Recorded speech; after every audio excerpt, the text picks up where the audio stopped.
Alright, this is addressing my apparent attacks and insults to everything from America to Christianity.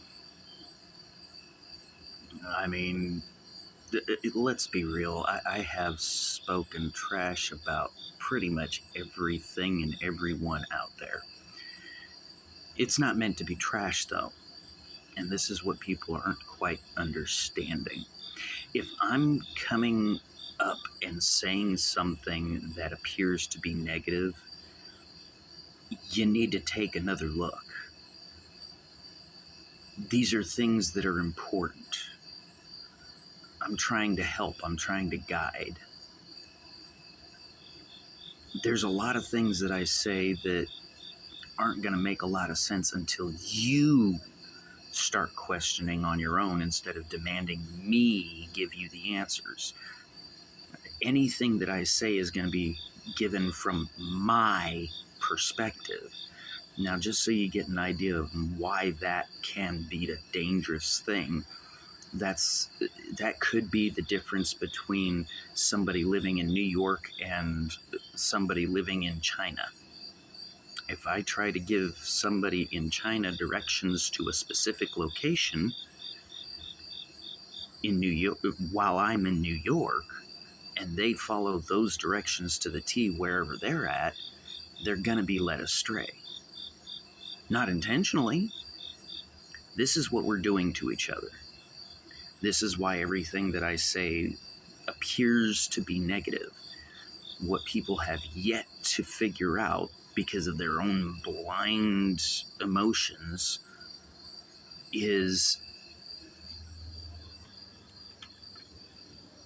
it's actually meant to be kind of a show of honor. I'm taking my time to put myself in jeopardy from you knowingly.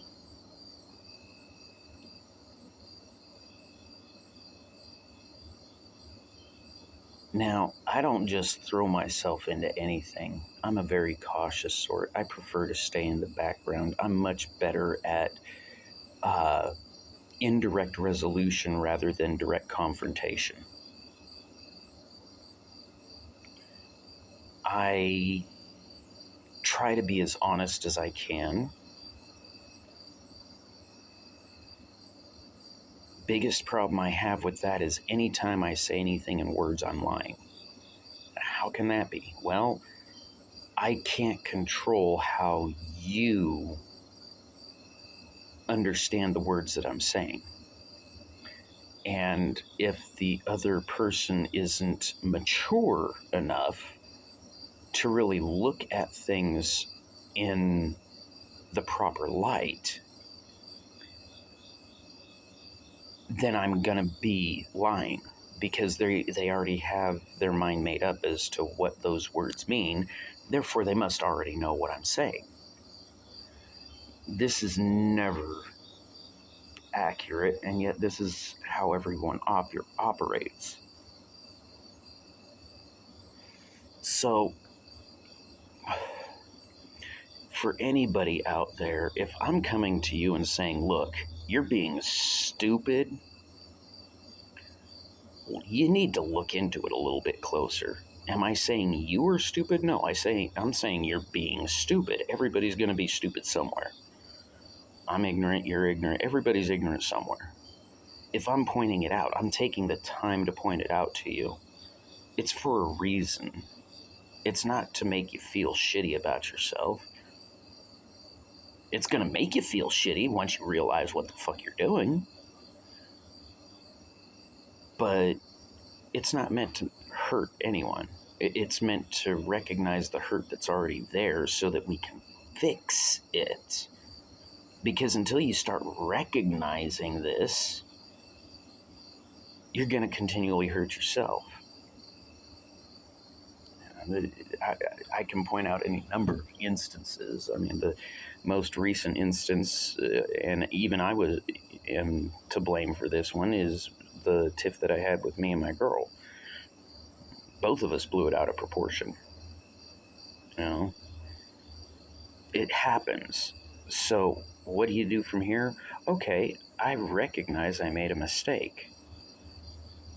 I face the music now. I change my actions later. I learn from it. I can't learn from it if I'm not going to actually look at the entire scenario. If I don't deliberately start essentially self-doubting myself, I'm never going to be able to find the answers. Now, here's the key difference between self-doubt and what I actually do. I recognize that I have faults.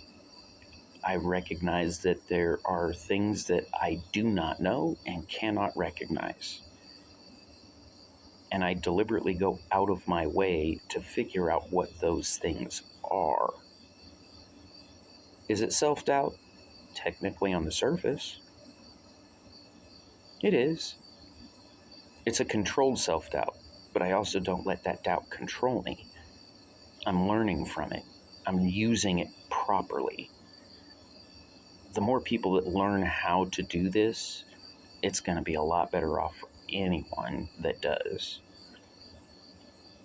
Another way that this would work is take any negative emotion that you get. Take a really close look at the emotion and the thoughts and associating circumstances around it. Okay? Because, this is important because this is how you learn your own triggers. A lot of people out there don't even realize they have them. Everyone does. But I'll point out one trigger for just about any Christian right now. The Bible's not the Word of God. Fact. Pisses every Christian off. Christ spoke against relying on the Bible. Fact. Pisses every freaking Christian off. Why? Because it goes against what they believe, which causes a mental dissonance in their mind, which is now the breeding ground for even more self-lies, which they don't even recognize that they're telling themselves because they have to justify their belief. If people started turning that around and trying to justify their belief to the world instead of trying to justify the world to their belief, they'd actually find themselves in a much better spot. One really good example of that is actually my dad. He's a good guy. He really is. He means well. He is what he would consider to be God-fearing. I always hated that term, but yeah, whatever. Now, I understand his intent and meaning behind it, even if he doesn't completely fully understand where it's coming from. But he systematically destroyed me and my brothers, and to a large degree my mother, by attempting to enforce his image of what perfection is to him in everyone else. On the surface, again, this is a good thing. You're trying to do the right thing. But when you look at the long term, the fact of the matter is, my dad spent his entire life going to work and ignoring his family. This is something that millions of Americans throughout history have been participating in, both needlessly and ignorantly. This very process is what has brought us to the point that we are today. We have these huge conglomerate corporations that have convinced us that in order to live and survive, we must work for them. They have us over a barrel because we've chosen to put ourselves there. How did we choose to put ourselves there? We went to work for money instead of paying attention to our families. Money above family. In action. In truth. Now, let's put something else in perspective here. This has been going on for generations. The initial promise that was made was security, freedom, function, economy. I mean, we were promised a good life. We were promised we would be taken care of. And one by one, every one of those promises have been broken, and we have not been paying attention. How much is that dollar worth today? The same buck that used to be able to get a week's worth of groceries nearly 50 years ago is barely able to buy a loaf of bread today.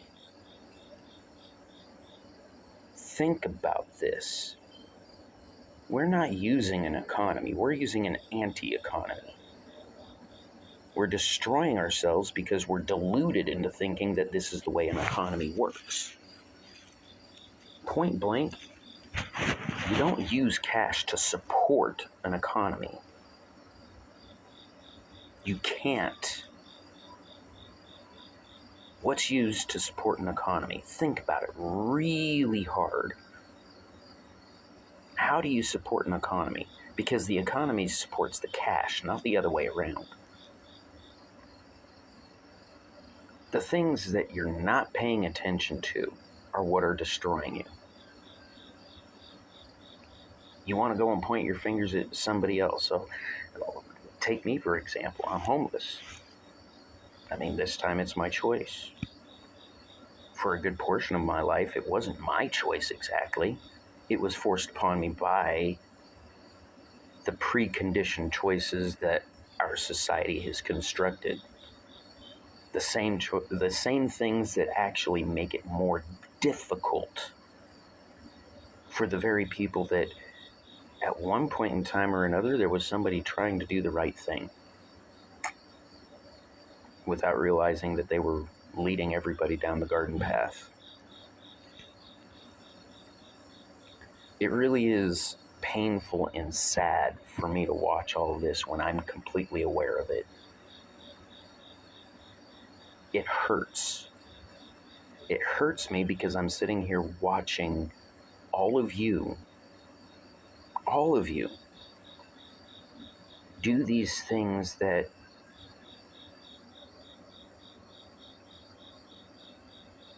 just, it's complete self-sabotage. And you do it by doing what society says is the responsible thing to do. My dad killed our family because he thought it was the responsible thing to do. Not a single one of my brothers is really doing that great. I mean, they're getting along, but every single one of them have far more problems than if they'd had a real father right there that had the patience to sit down and actually try to learn enough to educate their sons.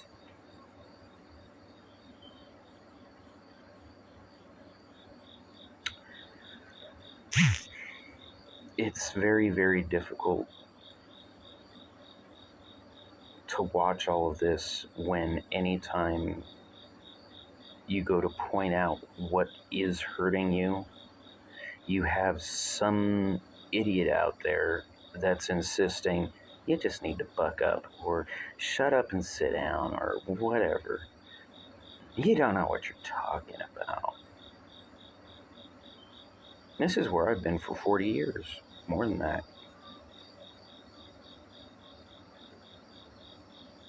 I was more aware of the world and the circumstances within the world at 4 years old than I am today.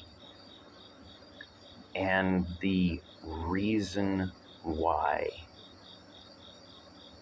is the real education that we use, or what education is in reality that we use, I guess is a better way of putting it.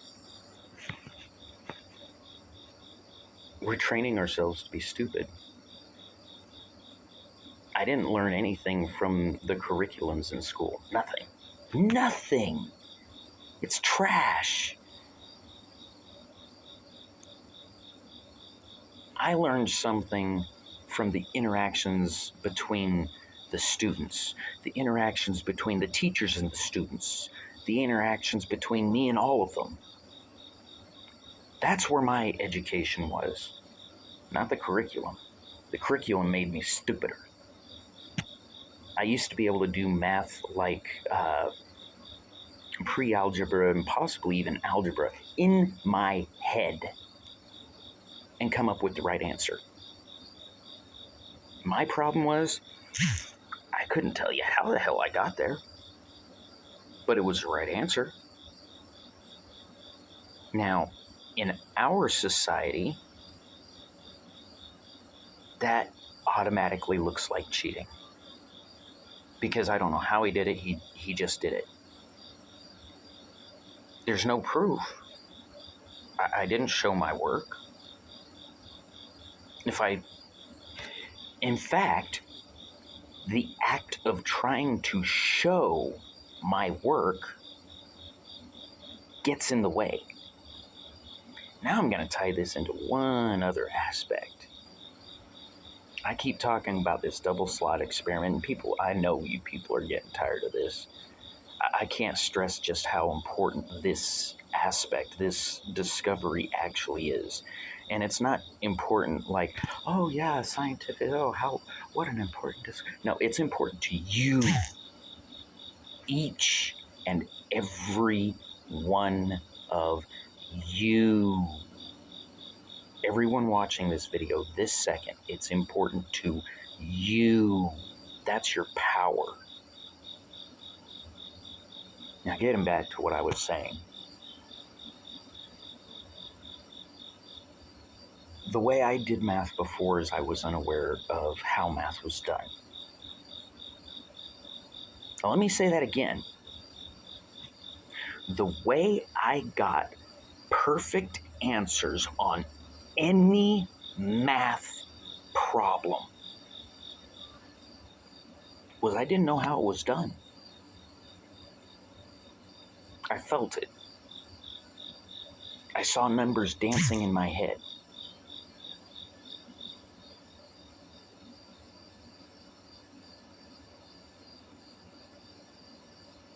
Now, that is a sign of genius. That's the same thing Einstein did. That's the same thing a lot of geniuses have done in the past. You can't tell me for 1 second that somebody who's actually educated on the subject wouldn't recognize it. And yet, our curriculums are designed to teach the teachers how to extricate that sort of thing from the individual in a manner that the teacher believes is the correct or right thing to do. This is why so many teachers get pissed off at me, though, too, because I point out the exact things they're doing wrong. And they think I'm being ungrateful.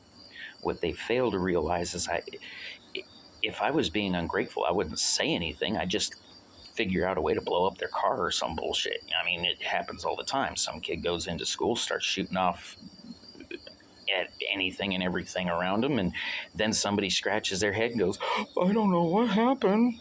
Well, you ignored the motherfucker. That's what happened. You ignored that there was trauma being done, and it happens every day in every school. I don't care where you're at. I went through bullying.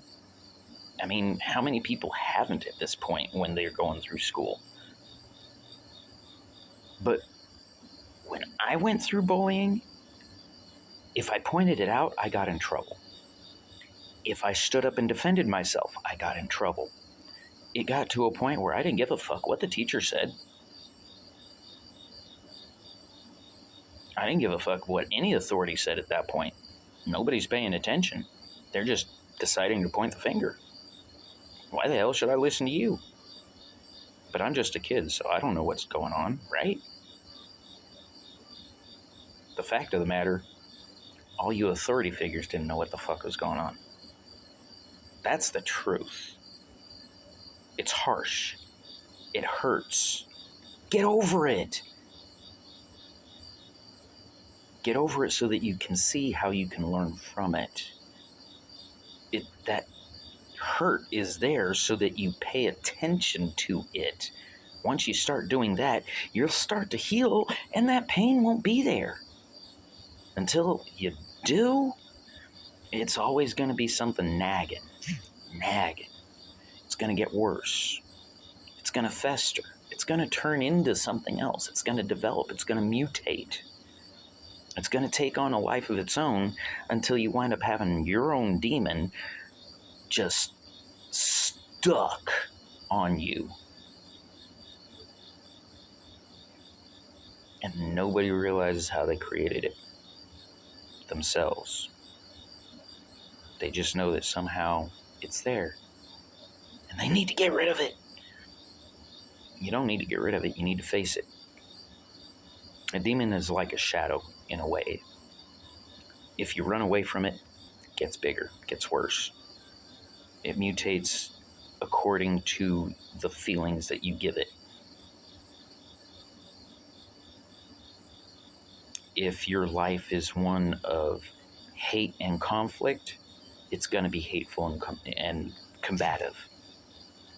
If your life is mixed with more love and compassion, guess what? That demon's going to learn love and compassion because you fed it love and compassion. Now, it might be a little bit confused because it's really hard to keep a focus on just love and compassion in this world. You're going to wind up with the opposite as well. But the first step is getting that little bit of love and compassion out there. It'll help you, and it'll help things that you don't even realize are there. Things that are trying to help you that you haven't been paying attention to. There's messages being sent to you all the time. Not sometimes. Not maybe, kind of a little bit if. All the time. It comes from every avenue, every aspect, all the time. That is God. It could come through people. It could come through circumstances. It could come through things, and it can come through animals and plants. Whatever the message is, it's meant for you and you alone. Otherwise, others would notice it. Do you get it yet? Quit trying to figure the world out and make determinations. Start trying to figure the world out by observation. Coming right back around. If I'm coming to you and I'm saying something insulting, it's not meant to be. If you're taking it in an insulting fashion, that's your problem. You need to figure yourself out. I've been as open and honest as I could possibly be with everyone around me. I can't be honest if you won't let me be.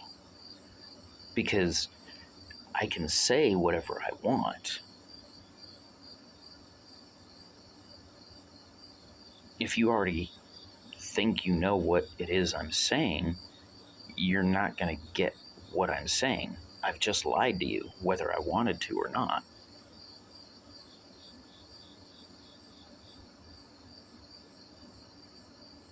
Help me be more honest with you, huh?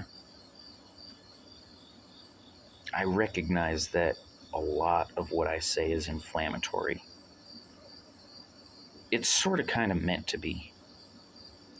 It's not meant to be inflammatory in a way that keeps you pissed off. It's meant to be inflammatory in a way that wakes you the fuck up. I'm slapping you in the face. I'm not hitting you in the teeth. I'm slapping you in the face. I'm not trying to hurt you, not leaving a bruise. But it sure as hell is going to shock you. And I'm going to say what everybody said to me. You can call me a hypocrite all you want. The situation's a little different. Buck up, shut up, pay more attention. Open your ears more, your mouth less. Open your eyes more. And when I say open your eyes more, I don't mean just I'm staring off into space because everything looks the same. That's not what I'm saying. I'm saying look. Don't determine. Don't define. Just look. That's where the goal is. All love, all power. I really am rooting for all of you. I don't care if I've pissed you off or not. I don't care if you hate me or not. I'm rooting for all of you. When you figure that out, then you'll be on the right track. I won't need to say anything anymore. But until you start figuring out how to question yourself, there's going to be assholes like me coming up in your face going, "You're doing something stupid, stupid." These are your friends.